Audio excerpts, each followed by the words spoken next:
Hello all, எல்லாரும் நல்லா இருக்கீங்களா? காரைக்கால் போனப்போ வந்துட்டு நான் இந்த மாதிரி மண்பானைலாம் வாங்கணும்னு சொல்லிட்டு ரொம்ப நாள் பிளான் பண்ணியிருந்தேன். ஸோ டைம் கிடைக்கிறப்போ போய் வாங்கிட்டும் வந்துட்டேன். உப்புக்கு 2 ஜாடி, அது மட்டும் இல்லாமல் புளி வைக்கிறதுக்காக ஒரு மண்பானை, கூட வந்து மீன் குழம்பு இதெல்லாம் வைக்கிறதுக்காக ஒரு மண் சட்டியும் வாங்கியிருந்தேன். ஆன்லைனில் மண்பானைலாம் ஆர்டர் பண்ணும்போது நமக்கு எப்படியும் உடஞ்சி எதுவும் வந்துருமோன்னு ஒரு பயம் இருந்தது. ஸோ வந்து நம்ம செய்கிறவங்கள்ட்டே வாங்கினாலும் நமக்கு ப்ரைஸும் வந்து கொஞ்சம் கம்மியாக இருக்கும். அதனால டைரெக்டாகவே போய் வாங்கிட்டு வந்துட்டோம். இந்த 4 பீசஸ் டோட்டலாகவே சேர்த்து எனக்கு 800 ருபீஸ் தான் வந்தது. நம்ம ஆன்லைனில் செக் பண்ணி பார்த்தாலும் ப்ரைஸ் வந்து டைரெக்டாக வாங்குறதை விட ஆன்லைனில் கொஞ்சம் ஜாஸ்தியாக தான் இருந்தது. ஒரு ஜாடி வந்து எனக்கு கல்லுப்புக்கும், இன்னொரு ஜாடி வந்து நைஸ் உப்பு வைக்கிறதுக்கும் நான் செப்பரேட் பண்ணிக்கிட்டேன். வாங்கிட்டு வந்ததுக்கப்புறம் நீட்டாக வாஷ் பண்ணி எடுத்துகிட்டு தொடச்சிட்டு காய வச்சுருந்தேன். ஸோ வந்து நமக்கு அந்த உப்பு கரை அப்படி இப்படி அங்கங்கே இருந்தாலும் நமக்கு தெரியாது. அதனால் நைஸ் உப்பு பொறுத்த வரைக்கும் நான் ஏற்கனவே ஓப்பன் பண்ணிட்டேன். அது கொஞ்சம் தண்ணி விட்ட மாதிரி இருந்தது. ஸோ வந்துட்டு சணல் இருந்தால் சுற்றி வச்சு வைக்கலாம், அப்படின்னா சணல் சாக்கு இருந்தால் கொஞ்சம் பீஸ் எடுத்து உள்ளே போட்டு அது மேலே உப்பு வைக்கலாம். கொஞ்சம் தண்ணி எல்லாம் உறிஞ்சும். என்கிட்ட ரெண்டுமே இல்லாததுனால டிஷ்யூ மட்டும் வச்சுட்டு உள்ளே வந்துட்டு நான் உப்பு குட்டி வச்சுட்டேன். அடுப்பில் வச்சு எடுக்கிற எந்த மண்பானையாக இருந்தாலும் நமக்கு பழக்கப்படுத்தணும்னு சொல்லுவாங்க. நான் வந்து இதை வந்து அடுப்புக்குன்னு யூஸ் பண்ணலைனாலும் இதை பழக்கப்படுத்திக்கலாமேன்னு எடுத்துகிட்டு கழனி தண்ணி எடுத்துகிட்டு அது வந்து 24 ஹவர்ஸில் அது வந்து ஊற வச்சு எடுத்துக்கிட்டேன். அதுக்கப்புறம் வாஷ் பண்ணிவிட்டு நல்லா காஞ்சதுக்கப்புறமா எண்ணெயும் நல்லா தேய்ச்சி எடுத்துக்கிட்டேன். இப்படி ஃபுல்லாக எண்ணெய் தேய்ச்சி வச்சுட்டு வெயிலில் வச்சும் எடுக்கலாம். அப்படி இல்லைன்னா அடுப்பை சிம்மில் வச்சு கொஞ்சம் நேரம் வச்சும் எடுக்கலாம். ஆனால் வெயிலில் வச்சு எடுக்கிறது ரொம்பவே சேஃபு, அது கூட ரொம்பவே நல்லது. இந்த மண்பானை நான் புளி வைக்கிறதுக்கு தான் வாங்கியிருந்தேன். இருந்தாலும் வந்து கொஞ்சம் பழக்கப்படுத்தி வச்சுக்கலாமே அப்படின்னு சொல்லிட்டு நான் பழக்கப்படுத்தி வைக்கிறேன். சப்போஸ் நான் வந்துட்டு புளி வைக்கலைனாலும் வேறு எதுக்காவது நான் யூஸ் பண்ணிக்க முடியும். இந்த குழம்பு சட்டியை பொறுத்த வரைக்கும் இது வந்து பழக்கப்படுத்த தேவையில்லைன்னு தான் சொல்லியிருந்தாங்க. இருந்தாலும் நானும் இதை வந்து பழக்கப்படுத்தியே வச்சுக்கிட்டேன். இந்த ப்ராசஸ் எதுவுமே இல்லாமல் வெறுமனே வந்து ரேஷன் அரிசி மட்டும் கொதிக்க விட்டு எடுத்துட்டு கழுவி வாஷ் பண்ணிட்டு அப்புறம் நம்ம யூஸ் பண்ண முடியும்னு கன்னியாகுமரி மார்க்கெட் யூடியூப் சேனலில் தான் பார்த்தேன். அந்த அக்கா நிறைய மண்பானைகள் யூஸ் பண்ணுவாங்க. ஸோ நம்மளும் அதை வந்து ஃபாலோ பண்ணலாம்னு சொல்லி தான் ட்ரை பண்ணேன். ரொம்பவே சூப்பராக இருந்தது. எனக்கு இது வரைக்கும் வந்து பிரேக் ஆகலை. இந்த வீடியோ எடுக்கிறதுக்கு முன்னாடி கிட்டத்தட்ட 7 to 8 டைம்ஸ் வந்து நான் மீன் குழம்பு வச்சுட்டேன். இது வரைக்கும் எனக்கு எந்த ப்ராப்ளமும் இல்லை.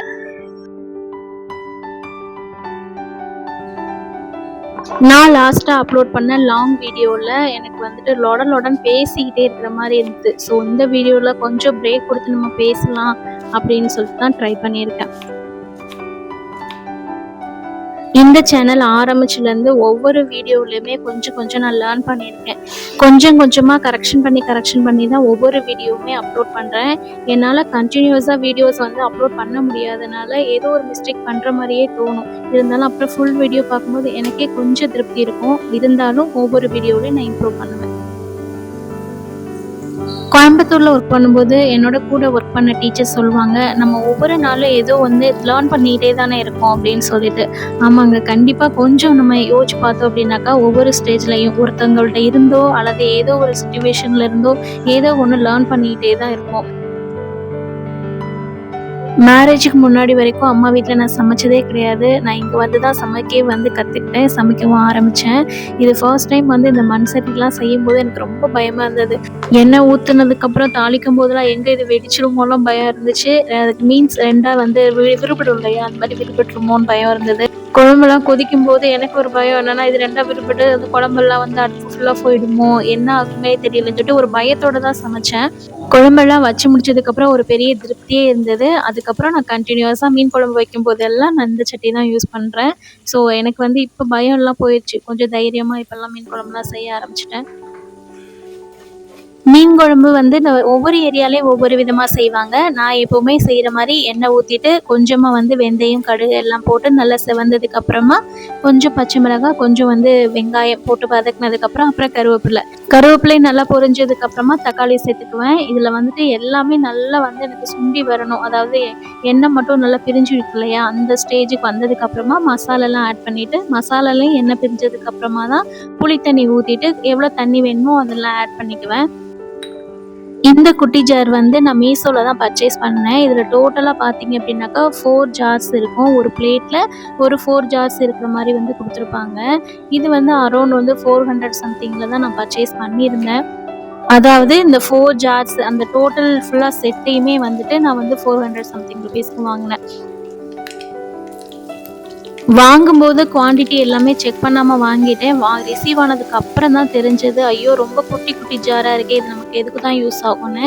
அதுக்கப்புறம் வந்துட்டு ஒரு இதில உப்பு, அப்புறம் நைஸ் உப்பு, மஞ்சத்தூள், அப்புறம் மிளகாத்தூள் இதெல்லாம் வச்சோனே எனக்கு வந்து ரொம்பவே ஈஸி ஆயிடுச்சு. இப்போ வந்து யூஸ் பண்றதுக்கும் எனக்கு ரொம்பவே கம்ஃபர்டபுளா இருக்கு.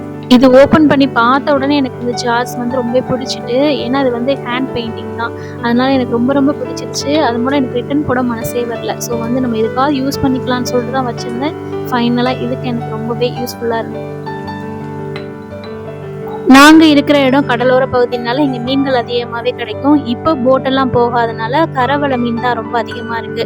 இப்ப வந்துட்டு கிடைக்கிறது எல்லாமே வவ்வா மீனும், வஞ்சிர மீனும் தான் ரொம்ப அதிகமா கிடைக்குது. ஸோ வந்து இந்த மீன் மட்டும் தான் அடிக்கடி மாத்திக்கிட்டே இருக்கேன். அத விட்டா செங்கால மீன் வந்து எப்பயாவது கிடைக்கும். வவ்வா மீன் வந்து டேஸ்ட் ரொம்பவே நல்லா இருக்கும். அதுவும் குழம்பு ரொம்பவே சூப்பரா இருக்கும். வழக்கம் போல எங்களுக்கு வந்து மீன் குழம்பும், அவருக்கு வந்து உருளைக்கிழங்கும், தயிர் சாதம் தான். ஒரு குக்கர்ல நான் ரைஸ் செஞ்சுட்டேன். ஸோ அதுலேருந்து கொஞ்சமா ரைஸ் எடுத்து தயிர் மட்டும் தாளிச்சிடலாமேன்னு தான் தாளிக்க போறேன். தயிர் தாளிக்கும்போது தயிர் ரொம்பவே புளிப்பா இருந்துச்சு அப்படின்னாக்கா, கொஞ்சமா தயிர் சேர்த்துட்டு அதிகமா பால் சேர்த்துக்குவேன். சரி கொஞ்ச நேரம் அப்படி செட் பண்ணி வச்சுட்டாவே போதும். ஒரு சூப்பரான ஒரு டேஸ்ட் நமக்கு கிடைச்சிடும்.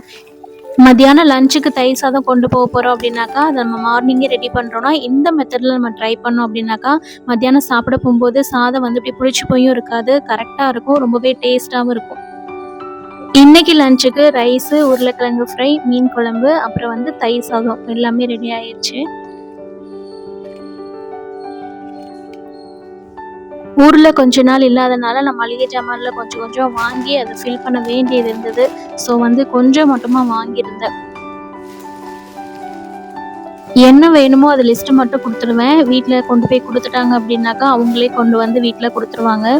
இதுல பார்த்தோம் அப்படின்னாக்கா, ஆயில் தான் வச்சிருந்தாங்க. இது நல்லா கேரி பேக் போட்டு தனியா குடுத்துருந்தாங்க. சப்போஸ் ஆயில் எதுவும் லீக் ஆனா கூட இந்த கேரி பேக்லயே இருக்கும் அப்படிங்கிறதுக்காக நினைச்சாங்களோ என்னமோ, கரெக்ட்டா வந்து குடுத்துட்டு இருந்தாங்க. நல்லெண்ணெயும், கடலை எண்ணெயும் ஒவ்வொரு லிட்டர் தான் நான் ஃபர்ஸ்ட்டு இனிஷியலா வந்து வாங்க சொல்லியிருந்தேன். ஸோ கரெக்ட்டா அதுவும் வந்துருச்சு. நெக்ஸ்ட்டு பார்த்தோம் அப்படின்னாக்கா, அந்த பாத்திரம் விளக்குறதுக்கெல்லாம் வந்துட்டு லிக்விட் மேக்ஸிமம் யூஸ் பண்ணுவேன். இந்த டைம் வந்து சபீனா பவுடரும், சோப்பும் வாங்கிட்டேன். ஏன்னா வந்துட்டு இதில வந்து நான் வாஷ் பண்ணி எடுக்கும்போது எனக்கு என்னமோ பாத்திரம்லாம் கொஞ்சம் பளிச்சுன்னு இருக்கிற மாரி ஒரு ஃபீலிங். ஸோ அதுவும் வாங்கிட்டேன். கொஞ்சம் கேக் ஐட்டம் செய்யலாம்னு சொல்லிட்டு பேக்கிங் சோடா வாங்கியிருந்தேன். இந்த வீடியோ எடுக்கும்போது மொபைல கையிலேயே பிடிச்சிட்டு ஒவ்வொன்றா எடுத்துட்டே இருந்தேன். ஸோ வந்து ரொம்ப கேமரா வந்து ஷேக் ஆயிட்டு. வீட்ல இன்னும் கொஞ்சமே கிளீனிங் ஒர்க் இருந்தது. ஸோ ரொம்ப ரஸ்ட் எல்லாம் பிடிச்சிருந்தது. ஸோ அத கிளீன் பண்றதுக்காக வந்து கிளீன் பண்றதுக்கான வினிகர் வந்து வாங்கியிருந்தேன். சோயால எனக்கு அந்த பெருசா இருக்கிறது என்னமோ கொஞ்சம் ஒரு மாரியா இருக்கும். ஆனா அந்த குட்டி குட்டி சோயா வந்து சமைக்கிறதுக்குமே ரொம்ப நல்லாயிருக்கும். எனக்கு பிழிஞ்சு எடுக்கிறதுக்குமே ரொம்ப கம்ஃபர்டபுளா இருந்தது. ஸோ அது மட்டும் இல்லாம கொஞ்சம் கொஞ்சம் வந்து இந்த நட்ஸ் எல்லாம் வாங்கிக்கிட்டேன். நைட்டு ஊற வச்சுட்டு மார்னிங் வந்து ஒரு அடிச்சிட்டோம்னா ஒரு மில்க் ஷேக் அந்த மாரி ஏதோ ஒண்ணு பனானாவோ ஏதோ ஒண்ணு போட்டு குடிச்சிடலாம். கொஞ்சம் ஹெல்த்தியாவும் இருக்கும். குழந்தைங்களுக்குமே கொஞ்சம் நட்ஸ் பவுடர்லாம் ரெடி பண்ண வேண்டியது இருந்தது. ஸோ அதுக்காகவே கொஞ்சம் குவான்டிட்டி ரொம்ப அதிகமாவே வாங்கிக்கிட்டேன். இந்த கீமா டேட்ஸ் வந்து ரொம்பவே டேஸ்ட்டா இருக்கும். இந்த பிளாக் டேட்ஸு ஈஸியா வந்து நமக்கு அந்த பிளட் எல்லாம் பிடிச்சு குடுப்போம் இல்லையா? அதுக்கு இந்த கீமா டேட்ஸ் வந்து ரொம்ப சாஃப்ட்டா இருக்கிறதுனால குட்டி குட்டியா ஈஸியா பிடிச்சு குடுத்துடலாம். ஸோ குழந்தைங்களும் கம்ஃபர்டபுளா சாப்பிட்டுக்குவாங்க. இந்த தடவ நான் பர்ச்சேஸ் பண்ணும்போது எனக்கு மளிகை ஜாமான விட ரொம்பவே அதிகமா வந்து பிரைஸ் வந்தது. இந்த வந்து நட்ஸ்ல தான். சேலட்ல ஆட் பண்றதுக்காக கொஞ்சமா சோளம், நிலக்கடலை, அப்புறம் பச்சை பயிரும் கூட வாங்கியிருந்தேன். பச்சை பயிறு வந்து நம்ம முளைக்கட்டி வச்சுட்டோம்னா சேலட்க்கு ரொம்பவே டேஸ்ட்டா இருக்கும். அப்படி இல்லைன்னா நம்ம அப்படியே தோசையா ஊத்திக்கிடலாம்னு சொல்லிட்டு தான் பிளான் பண்ணி வாங்கினேன். பச்சை நிலக்கடலை மட்டும் தான் வந்து லிஸ்ட்லயே போட்டிருந்தேன். அவங்க வறுத்த நிலக்கடலையும் சேர்த்தே குடுத்துட்டாங்க. ஸோ வந்து இத வந்து நம்ம பொடி பண்ணிக்கலாம்னு சொல்லிட்டு வாங்கிட்டேன். கூடவே வந்துட்டு இந்த ராகி அது மட்டும் இல்லாம கம்பும் வாங்கியிருந்தேன். மார்னிங் டைம்ல இப்போ வந்து மில்லட்ஸ்லயே வந்து கஞ்சி ஏதாவது செஞ்சுக்கிறோம். அதாவது ராகி, கம்பு ஏதாவது இருந்துச்சுன்னா கூழாவோ அல்லது மத்த மில்லட்ஸ்ல குதிரைவாலி, சாமை, தெனை இது எதுவா இருந்தாலுமே கஞ்சியாவோ செஞ்சு சாப்பிட்டுக்குவோம். சீக்கிரமாவும் வெயிட் லாஸ் ஆகும். உடம்புக்கும் ஹெல்தியும் கூட.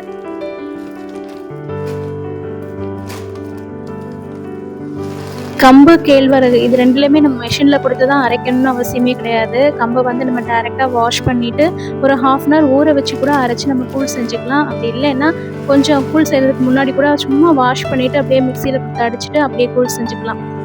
சாப்பாட்டு அரிசி இந்த தடவை நான் வந்து புதுசாக தான் வாங்கியிருந்தேன். இது எப்படி இருக்குன்னு தெரியாது. ஸோ கொஞ்சம் செக் பண்ணிவிட்டு அப்புறம் வந்து நம்ம பல்காக வாங்கிக்கலாம்னு சொல்லிட்டு கொஞ்சமாக தான் நான் வந்து வாங்கியிருக்கேன். இது எல்லாத்தையுமே தனித்தனி கண்டெய்னரில் போடுறதுக்கு எனக்கு அப்போதைக்கு டைம் இல்லை. ஸோ வந்துட்டு ஒரு பெரிய பக்கெட் எடுத்துகிட்டு அதில் எல்லாத்தையுமே ஃபுல்லாக ஸ்டோர் பண்ணி வச்சுட்டேன். சமைக்கும் போது எனக்கு எப்பப்போ டைம் கிடைக்குதோ அப்போ வந்து தனித்தனி கண்டெய்னர் எடுத்து அப்பப்போ ஃபில் பண்ணி வச்சுக்கலான்னு சொல்லிட்டு தான் எடுத்து வச்சேன்.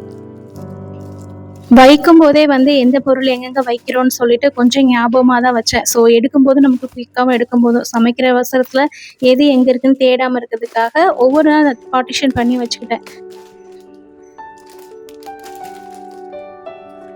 நான் யூஸ் பண்ணுற இந்த பக்கெட் வந்து சோப்பு தூளுக்கு வந்து ஃப்ரீயாக கொடுத்தது. ஸோ வந்து இதை நான் வந்து ஸ்டோரேஜுக்காக யூஸ் பண்ணிட்டேன். இதை வந்து நான் ஷெல்ஃப்லையோ அல்லது வந்து இதுக்குன்னு தனியாக இருக்க குட்டி பீரோலையோ என்னால் ஸ்டோர் பண்ணிக்க முடியும். ஆனால் சமைக்கும் போது இங்கேருந்து ஓடி போயெல்லாம் எடுக்க முடியாது. இது பக்கெட்டில் இருந்தது அப்படின்னாக்கா எப்போ டைம் கிடைக்குதோ அப்போ கண்டெய்னரில் மாற்றிக்கலாம். அப்படி இல்லைன்னா எடுத்துகிட்டு டைரெக்டாகவே என்னால் யூஸ் பண்ணிக்க முடியும். ஏற்கனவே வாங்கின ரைஸ் வந்துட்டு நமக்கு சாதம் செஞ்சு எடுக்கும்போது நல்லா குழஞ்சிருக்கும். ஆனால் வந்து குழம்போ ரசமோ ஊற்றினோம்னாக்கா டக்குன்னு வந்து ஒரு நல்லா வேகாத மாதிரியே நல்லா வெந்துடும். ஸோ வந்துட்டு இந்த ரைஸ் சரியில்லைன்னு சொல்லிட்டு வேறு ரைஸ் தான் வாங்கியிருந்தேன். ஸோ தனித்தனியாகவே இருக்கட்டும்னு சொல்லிட்டு தனித்தனி கவர்லேயே வச்சுட்டேன். திருச்சி போனப்போ வந்து இந்த நவநீதா சில்க்ஸ் போயிருந்தேன். ஸோ அங்கே கொஞ்சம் பர்ச்சேஸ் பண்ணியிருந்தேன் குர்தாஸ்லாம். இதில் வந்து அஃபோர்டபுள் ப்ரைஸ்ன்னு சொல்ல மாட்டேன். ஏன்னா வந்து அப்போதைக்கு எனக்கு வாங்கும்போது ப்ரைஸ் எல்லாம் பார்க்கும்போது ஓகேன்னு தான் தோணுச்சு. அப்புறம் கொஞ்சம் நேரம் வீட்டுக்கு வந்து பார்த்ததுக்கப்புறம் உண்மையிலே இந்த ரேட்டுக்கு வந்து இது ஒர்த்தா அப்படிலாம் கொஞ்சம் டவுட்டாக தான் இருக்குது.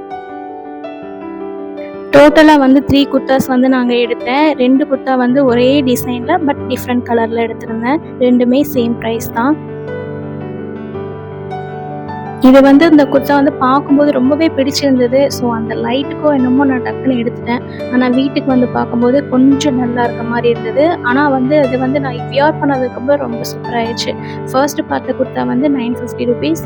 அப்புறம் வந்துட்டு இந்த பிளாக் அண்ட் இந்த இது வந்துட்டு 750 ருபீஸ். கடையில் வந்து இதுக்கேற்ற மாதிரி நமக்கு மேட்ச் பண்ணுறதுக்கு பேண்ட்டும் ஷால் வந்து என்னால் குயிக்காக அனலைஸ் பண்ணி என்னால் செலக்ட் பண்ணவே முடியலை. ஸோ ஹஸ்பண்ட் தான் வந்து செலக்ட் பண்ணாங்க. குயிக்காக செலக்ட் பண்ணிட்டாங்க. ஆனால் நமக்கு மேட்ச் பண்ணி போடும்போது எல்லாமே கரெக்டாக இருந்தது. சூப்பராகவும் இருந்தது. இந்த 3 குர்தாவுக்கும் மேட்ச் பண்ணது போக நான் வந்து ஒயிட் கலரில் பேண்ட் அண்ட் ஷால் வாங்கிக்கிட்டேன். ஏன்னா ஒயிட் கலரும் பிளாக் கலரும் நம்ம எதுக்கு வேணாலும் மேட்ச் பண்ணி போட்டுக்கலான்னு சொல்லிட்டு வாங்கினேன்.